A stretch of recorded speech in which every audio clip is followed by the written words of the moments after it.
Capítulo 4. A civilização egípcia. 4.1. Os egípcios.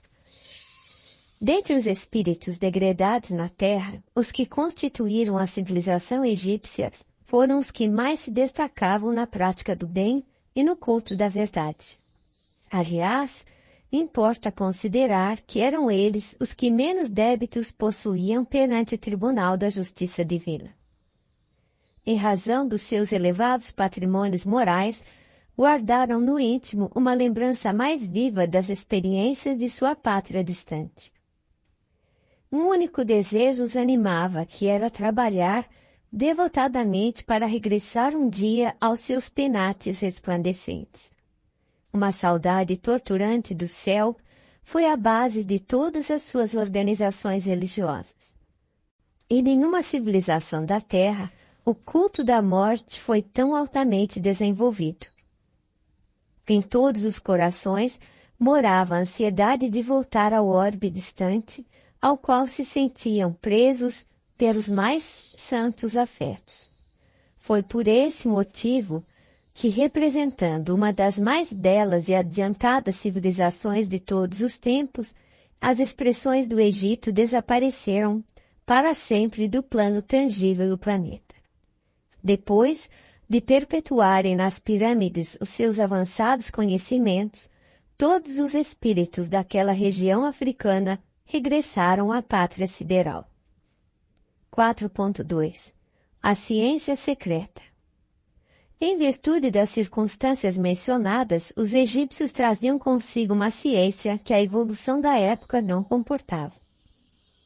Aqueles grandes mestres da antiguidade foram então compelidos a recolher o acervo de suas tradições e de suas lembranças no ambiente reservado dos templos, mediante os mais terríveis compromissos dos iniciados nos seus mistérios.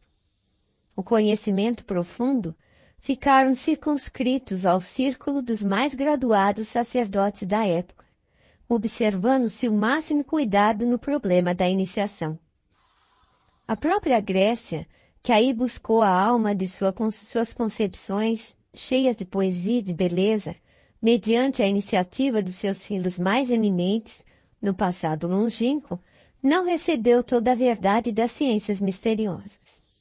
Tanto é assim que as iniciações no Egito se revestiam de experiências terríveis para o candidato à ciência da vida e da morte. Fatos estes que entre os gregos eram motivo de festas inesquecíveis.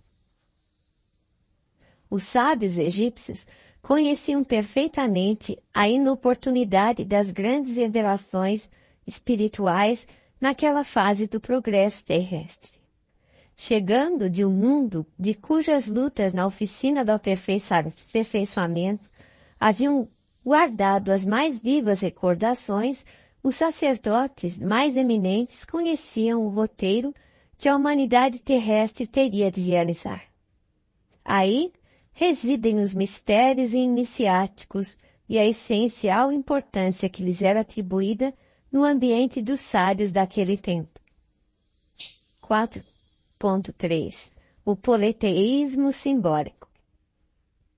Nos círculos esotéricos, onde pontificava a palavra esclarecida dos grandes mestres de então, sabia-se da existência do Deus único e absoluto, Pai de todas as criaturas e providência de todos os seres. Mas os sacerdotes conheciam igualmente a função dos espíritos prepostos de Jesus na execução de todas as leis físicas e sociais da existência planetária, em virtude das suas experiências pregressas. Desse ambiente reservado de ensinamentos ocultos, partiu então a ideia politeísta dos numerosos deuses, que seriam os senhores da terra e do céu, do homem e da natureza. As massas requeriam esse politeísmo simbólico nas grandes festividades exteriores da religião. Já os sacerdotes da época conheciam essa fraqueza das almas jovens de todos os tempos, satisfazendo-as com as expressões esotéricas de suas lições sublimadas. Dessa ideia de homenagear as forças invisíveis que controlam os fenômenos naturais, classificando-as para o espírito das massas na categoria dos deuses, é que nasceu a mitologia da Grécia, o perfume das árvores ao som das flautas dos pastores em contato permanente com a natureza. 4.4 O culto da morte e a metempsicose. Um dos traços essenciais desse grande povo foi a preocupação insistente e constante da morte. A sua vida era apenas um esforço para bem morrer. Seus papiros e frescos estão cheios dos consoladores mistérios do além-túmulo. Era natural. O grande povo dos faraós guardava a reminiscência do seu doloroso degredo na face obscura do mundo terreno. E tanto lhe doía semelhante humilhação, que na lembrança do pretérito criou a teoria da metempsicose, acreditando que a alma de um homem podia regressar ao corpo de um irracional por determinação punitiva dos deuses. A metempsicose era o fruto da sua amarga impressão a respeito do exílio penoso que lhe fora infligido no ambiente terrestre. Inventou-se desse modo uma série de rituais e cerimônias para solenizar o regresso dos seus irmãos à pátria espiritual. Os mistérios de Ísis e Osíris mais não eram que símbolos das forças espirituais que presidem os fenômenos da morte. 4.5 Os egípcios e as ciências psíquicas. As ciências psíquicas da atualidade eram familiares aos magnos sacerdotes dos tempos. O destino e a comunicação dos mortos e a pluralidade das existências e dos mundos eram para eles problemas solucionados e conhecidos. O estudo de suas artes pictórias positivam a veracidade destas nossas afirmações. Num grande número de frescos, apresenta-se o homem terrestre acompanhado do seu duplo espiritual.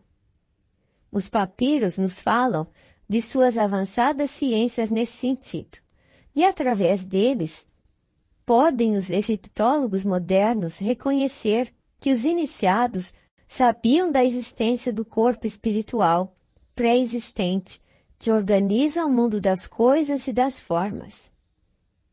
Seus conhecimentos a respeito das energias solares com relação ao magnetismo humano eram muito superiores aos da atualidade.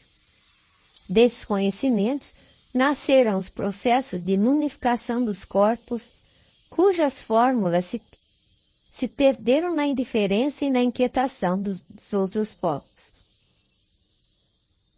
Seus reis estavam tocados do mais alto grau de iniciação, enfaixando nas mãos todos os poderes espirituais e todos os conhecimentos sagrados. É por isso que a sua desencarnação provoca a concentração mágica de todas as vontades, no sentido de cercar-lhes o túmulo de veneração e de supremo respeito. Esse amor não se traduzia apenas aos atos solenes da mumificação. Também o ambiente dos túmulos era santificado por um estranho magnetismo. Os grandes diretores da raça, que faziam jus a semelhantes consagrações, eram considerados dignos de toda a paz no silêncio da morte. Nessas saturações magnéticas, que ainda estão a desafiar milênios, residem as razões da tragédia amarga de Lord Carnarvon e de alguns dos seus companheiros que penetraram, em primeiro lugar, na câmara mortuária de Tutankhamon. E ainda por isso que, muitas vezes, nos tempos que correm, os aviadores ingleses observavam o não funcionamento dos aparelhos radiofônicos quando as suas máquinas de voo atravessavam a limitada atmosfera do Vale Sagrado. 4.6 As pirâmides. A assistência carinhosa do Cristo não desamparou a marcha desse povo cheio de nobreza moral. enviou-lhe auxiliares e mensageiros, inspirando-o nas suas realizações que atravessaram todos os tempos, provocando a admiração e o respeito da posteridade de todos os séculos. Aquelas almas exiladas, que as mais interessantes características espirituais singularizam, conheceram, em tempo, que o seu degredo na Terra atingia o fim. Impulsionados pelas forças do alto, os círculos iniciáticos sugerem a construção das grandes pirâmides, que ficariam como a sua mensagem eterna para as futuras civilizações do orbe. Esses grandiosos monumentos teriam duas finalidades simultâneas. Representariam os mais sagrados templos de estudo e iniciação, ao mesmo tempo que constituiriam para os pósteros um livro do passado, com as mais singulares profecias em face da obscuridade do porvir. Levantaram-se destarte as grandes construções que assombram a engenharia de todos os tempos. Todavia não é o colosso de seus milhões de toneladas de pedra, nem o esforço hércule de trabalho de sua justa posição, o que mais empolga e impressiona a quantos contemplam esses monumentos. As pirâmides revelam mais extraordinários conhecimentos daquele conjunto de espíritos estudiosos das verdades da vida. A par desses conhecimentos, encontram-se ali os roteiros futuros da humanidade terrestre. Cada medida tem a sua expressão simbólica relativamente ao sistema cosmogônico do planeta e a sua posição no sistema solar. Ali está o meridiano ideal que atravessa mais continentes e menos oceanos, e através do qual se pode calcular a extensão das terras habitáveis pelo homem, a distância aproximada entre o Sol e a Terra, a longitude percorrida pelo globo terrestre sobre sua própria órbita no espaço de um dia, a precessão dos equinócios, bem como muitas outras conquistas científicas que somente agora vêm sendo consolidadas pela moderna astronomia. 4.7 Redenção. Depois dessa edificação extraordinária, os grandes iniciados do Egito voltam ao plano espiritual no curso incessante dos séculos. Com o seu regresso aos mundos ditosos da capela, vão desaparecendo os conhecimentos sagrados dos templos tebanos, que por sua vez os receberam dos grandes sacerdotes de Mênfis. Aos mistérios de Ísis e de Osíris sucedem-se os de Eneusis, naturalmente transformados nas iniciações da Grécia Antiga. Em algumas centenas de anos, reuniram-se de novo, nos planos espirituais, os antigos degredados com a sagrada bênção do Cristo, seu patrono e salvador. A maioria regressa então ao sistema da capela, onde os corações se reconfortam nos sagrados reencontros das suas afeições mais santas e mais puras. Mas grande número desses espíritos, estudiosos e abnegados, conservaram-se nas hostes de Jesus, obedecendo a sagrados imperativos do sentimento, e ao seu influxo divino, muitas vezes têm reencarnado na terra para desempenho de generosas e abençoadas missões.